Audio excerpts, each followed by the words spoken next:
Mission Punjab, बिना चुनाव जीते बीजेपी 300 पार। चलिए समझते हैं इन सबको। शेर भले ही बूढ़ा हो जाए तो भी शेर ही कहलाएगा, और इसकी मिसाल यह तस्वीर जिसको अप्रासंगिक मानते हुए विपक्ष छोड़ देता है, उसकी काबिलियत को बीजेपी भुना ले जाती है।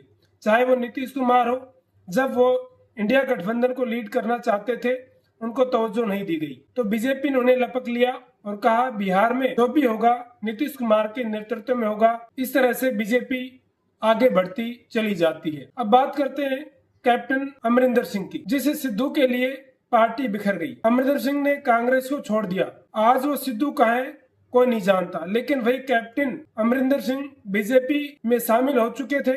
अपनी पार्टी का विलय बीजेपी में कर लिया था और पार्टी ने उनको अच्छी तरह तवज्जो दी और जानते थे कि इनकी कीमत क्या है। 2022 अब 2026 हो चुका है। अगले साल 2027 में पंजाब में चुनाव है और ये बीजेपी का मिशन पंजाब है जो शुरू हो चुका है। बंगाल जीत के बाद जिसका जिक्र प्रधानमंत्री ने भी किया था, कैप्टन अमरिंदर सिंह से बीजेपी सीख रही है पंजाब को कैसे जीतना है, क्या बदलाव करने हैं। उन्होंने प्रदेश अध्यक्ष पद पर भले ही किसी को नियुक्त किया हो, लेकिन कैप्टन अमरिंदर सिंह का होना पंजाब में उन्हें कहां पहुंचा सकता है बीजेपी बखूबी जानती है। और यही कारण रहा है कि देश के गृह मंत्री बीजेपी के राष्ट्रीय अध्यक्ष उनसे खुद मिलने के लिए जाते हैं, उनसे मुलाकात करते हैं। इस वक्त जब बीजेपी मिशन पंजाब में दिलो जान से दिन रात जुटी हुई है, विपक्ष को यह समझना चाहिए कि आप भूल कहाँ करते हैं। कल को नतीजे आएंगे, यही विपक्ष क्या कर रहा होगा, यह रोना रो रहा होगा, वोट चोरी का रोना रो रहा होगा। Election commission of India BJP के साथ मिला हुआ है, यह रोना रो रहा होगा। लेकिन वे कहां पीछे रह जाते हैं, वो ये चीज सीखने के लिए तैयार ही नहीं है, वो इस बारे में सोच ही नहीं रहे हैं। यह तस्वीर उस चीज की गवाही है कि बीजेपी कैसे चुनाव जीतती है और विपक्ष कैसे हारता है। विपक्ष इसे देखकर भी न सीखे तो ठीक नहीं है, फिर तो इनका भगवान ही मालिक है। सब कुछ जो हो रहा है वो सब आप देख ही रहे हैं। बंगाल में जो हुआ, बिहार में जो हुआ, अलग अलग राज्यों में जो हो रहा है, जब तक बीजेपी है यही होता रहेगा। सरकार बनती रहेगी, आगे भी यही होगा। और जनता यह सोचती रह जाती है कि वाकई में क्या वोट चोरी होते हैं।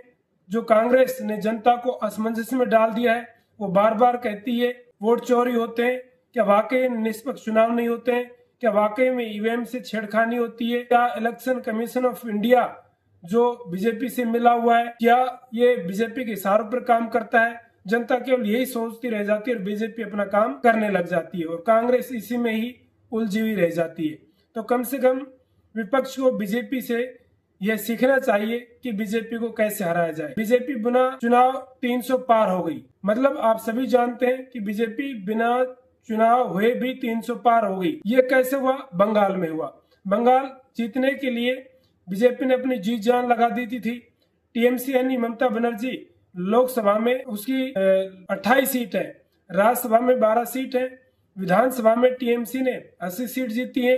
अब बात करते हैं 300 पार की। चलो समझते हैं कैसे हुआ। प्रताप बनर्जी यह के जमाने में सीपीएम से राज्यसभा सांसद हुआ करते थे, लेकिन बाद में उन्होंने टीएमसी ज्वाइन कर ली। अभी जो इलेक्शन हुए थे वो उस पर टीएमसी के टिकट पर लड़कर इन्होंने चुनाव जीता, लेकिन जैसे ही टीएमसी हारी, इन्होंने प्लानिंग करके 80 में से 60 विधायक अपने पास रख लिए और खुद चले गए इटली और बोला कि हम ही हैं असली टीएमसी। और स्पीकर तुरंत मान भी गए, इन्हें विपक्ष का नेता बना दिया गया।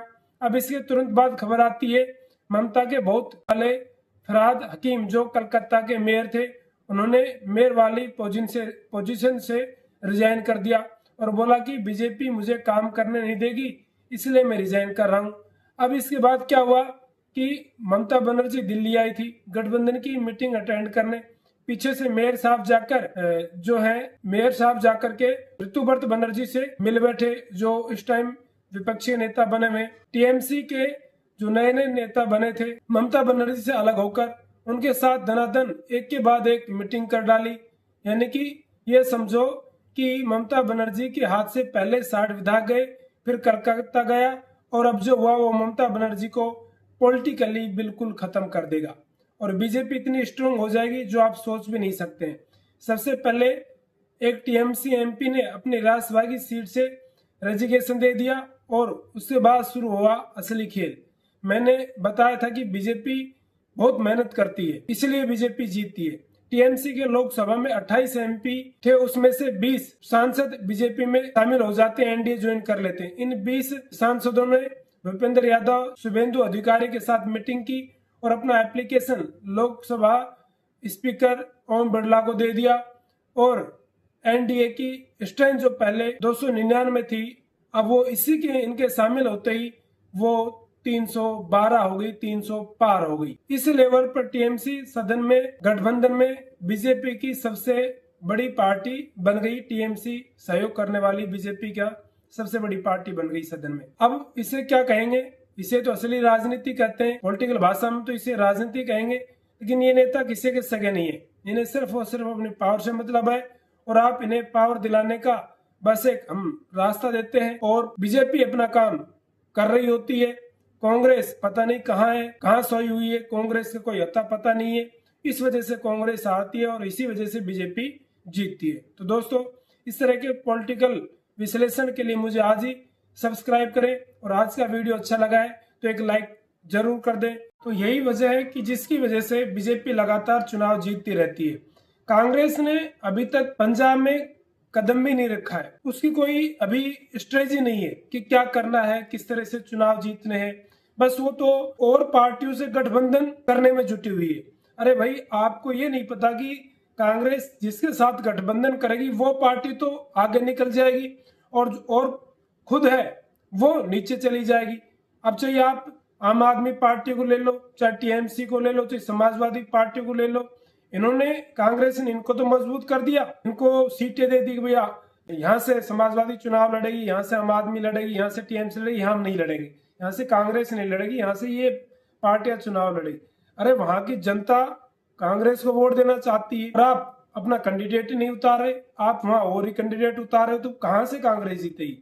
मैं जिस विधानसभा क्षेत्र से आता हूं, अब की बार तो नहीं कह सकता, लेकिन इससे पहले जो विधानसभा चुनाव हुए थे, यहाँ पर कांग्रेस ने अपना उम्मीदवार ही नहीं उतारा और बल्कि हम चाहते थे कि हम कांग्रेस को वोट दें, लेकिन हम वोट किसी दे कांग्रेस नहीं थी। उन्होंने पता नहीं कौन से किसी गठबंधन के नेता को उतार दिया। अब उस समय कोई आया बहुजन समाज पार्टी से टिकट लेकर के और बहुजन समाज पार्टी का कैंडिडेट यहाँ पर उतर गया, अब उसको हमने वोट दिया। यानी हमें, मैं राजस्थान से हूँ, राजस्थान में बहुजन समाज पार्टी का कोई आधार नहीं है खास, फिर भी मजबूरन वोट देने पड़े क्योंकि कांग्रेस ने अपना कैंडिडेट ही नहीं उतारा यहाँ पर। तो क्या किया जाए? कांग्रेस की कोई रणनीति नहीं है, कांग्रेस खुद खत्म हो रही है और ये जो क्षेत्रीय पार्टी है इनके साथ गठबंधन कर करके इनको मजबूत कर रही है, इनको आगे बढ़ा रही है। सोचो कहाँ गए कांग्रेस से रणनीतिकार, मैं तो समझ में नहीं आता। कहीं ऐसा ना हो जाए कि कांग्रेस का नाम ही खत्म हो जाए, विपक्ष के नाम पर कांग्रेस रहे नहीं। और मैं नहीं चाहता कि कांग्रेस खत्म हो, मैं चाहता हूँ कि कांग्रेस मजबूती से उभरे, विपक्ष एक मजबूत हो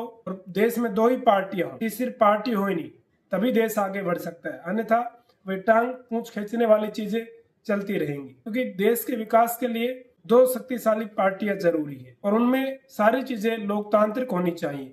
उनका अध्यक्ष का चुनाव भी एक लोकतांत्रिक प्रक्रिया के अनुसार होना चाहिए। किसी राज्य का सीएम बनाना है, चुने हुए विधायकों में से भी उनकी वोटिंग होनी चाहिए। नहीं, सारी चीजें लोकतांत्रिक तरीके से होनी चाहिए, तभी कांग्रेस आगे बढ़ सकती है। अन्यथा पहले बताया कि कांग्रेस का जो है सारा भगवान ही है, भगवान नहीं कांग्रेस को। अब कांग्रेस बीजेपी से सीख लेनी चाहिए कम से कम। अब कांग्रेस ने अपने जो अनुभवी नेता थे उनको तो साइड कर दिया, सिंडिकेट समूह उनको साइड कर दिया और युवाओं को आगे लाने का प्रयास कर रहे हैं। युवाओं के पास अनुभव नहीं है कि किस तरह से चुनाव जीतने हैं, किस तरह से पार्टी चलानी है। बस इसी वजह से जो कांग्रेस है वो लगातार डूबते हुए जा रही है। अब कांग्रेस का जो उद्धार तभी हो सकता है जब ये गठबंधन करना बंद कर दे, क्षेत्रीय पार्टियों को सहारा लेना छोड़ दे, तभी आगे बढ़ सकती है। इन्हें पूरे भारत में कहीं पर भी हो, खुद अकेले अपने दम पर चुनाव लड़ने चाहिए। चाहे इनकी सीटें कम आए या सत्ता में नहीं आए, लेकिन कम से कम इनका आधार तो बना रहेगा, मजबूती तो बनी रहेगी। अब कांग्रेस पार्टी की नैया तो भगवान ही बचा सकते हैं, हम तो खाली केवल एक विश्लेषण दे सकते हैं कि कैसे कांग्रेस आगे बढ़ सकती है।